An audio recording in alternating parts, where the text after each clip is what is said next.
महाराष्ट्रातील सर्व जिल्ह्यातील ताज्या बातम्या आणि घडामोडींसाठी सबस्क्राईब करा आपल्या हक्काचे निर्भीड शोध लाईव्ह चॅनल आणि दाबा बेल आयकॉन. जुन्या उरण पनवेल रस्त्यावर बंबावीपाडा परिसरात अज्ञात महिलेचा मृतदेह आढळल्याने खळबळ उडाली आहे. प्राथमिक माहितीनुसार महिलेची हत्या करून मृतदेह रस्त्याच्या कडेला टाकण्यात आल्याचा संशय व्यक्त केला जात आहे. घटनास्थळी स्थानिक नागरिकांनी मृतदेह पाहताच पोलिसांना माहिती दिली.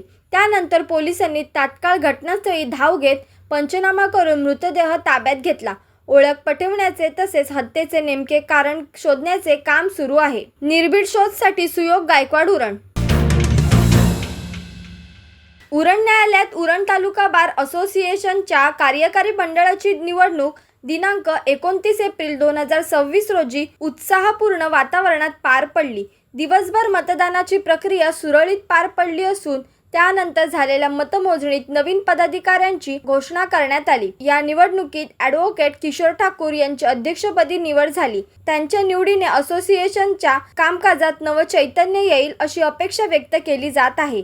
तसेच उपाध्यक्षपदी ॲडव्होकेट योगेश म्हात्रे, महिला उपाध्यक्षपदी ॲडव्होकेट प्राची जोशी, सचिवपदी ॲडव्होकेट रोशनी बरे, सहसचिवपदी ॲडव्होकेट प्रज्ञा सरवणकर, खजिनदारपदी ॲडव्होकेट किशोर पाटील, सदस्यपदी ॲडव्होकेट केवल गावंड, ॲडव्होकेट जितेंद्र कात्रणे हे विजयी झाले आहेत. लेखापालपदी ॲडव्होकेट शहजाद पठाण, सदस्यपदी ॲडव्होकेट सोमन ठाकूर आणि ॲडव्होकेट दक्षता पराडकर यांची यापूर्वीच बिनविरोध नियुक्ती झाली आहे. निवडून आलेल्या सर्व पदाधिकाऱ्यांचे सहकारी वकिलाकडून अभिनंदन करण्यात येत असून पुढील कार्यकाळात असोसिएशनच्या प्रगतीसाठी ते सक्रियपणे काम करतील अशी अपेक्षा व्यक्त होत आहे. निवडणूक अधिकारी ॲडव्होकेट संपदा मोकल आणि ॲडव्होकेट अपूर्वा ठाकूर हे होते. निर्भीड शोधसाठी सुयोग गायकवाड उरण. विश्व हिंदू परिषदचे केंद्रीय संघटन महामंत्री मिलिंद परांदे यांनी दीपक ठाकूर यांच्या राहत्या घरी उरण वर्षा बंगल्यावर भेट घेतली. यावेळी त्यांनी विविध सामाजिक व संघटनात्मक विषयावर सविस्तर संवाद साधला. यावेळी दीपक ठाकूर, राज दीपक ठाकूर, मानस ठाकूर, ऋषी ठाकूर आदी कार्यकर्तेसह ठाकूर कुटुंबीय उपस्थित होते. निर्भीड शोधसाठी सुयोग गायकवाड उरण. शिरडोन परिसरात साखरपुड्याला जाणारी प्रवासी बस अचानक पलटी होऊन भीषण अपघात झाला. या अपघातात बसमधील एकूण 22 प्रवासी जखमी झाले असल्याची माहिती मिळाली आहे. अपघातानंतर स्थानिक नागरिकांनी तत्काळ मदतकार्य सुरू करत जखमींना रुग्णालयात हलवले. गंभीर जखमींना डॉक्टर नानासाहेब धर्माधिकारी रुग्णालय येथे दाखल करण्यात आले असून काही प्रवाशांना MGM रुग्णालय कामोठे येथे उपचारासाठी नेण्यात आले आहे.